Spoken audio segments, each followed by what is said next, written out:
September 22, 2024, Salmong Tugunan. Let our response be,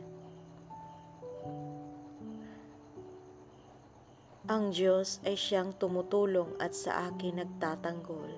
Makapangyarihang Diyos, ako ay iligtas, ipagsanggalang mo iyong lakas. Dinggin mo, O Diyos, itong iyong anak, sa aking dalangin ngayoy binibigkas. Response, ang Diyos ay siyang tumutulong at sa akin nagtatanggol.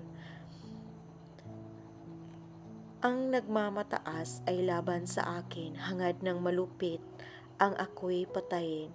Sila'y mga taong ang Diyos ay di pansin. Ang response, ang Diyos ay siyang tumutulong at sa akin nagtatanggol.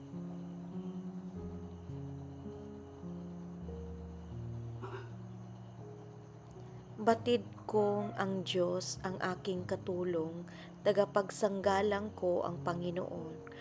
Buong galak naman akong maghahandog ng pasasalamat sa Panginoong Diyos dahilan sa kanyang mabuting kaloob. Response, ang Diyos ay siyang tumutulong at sa aking nagtatanggol.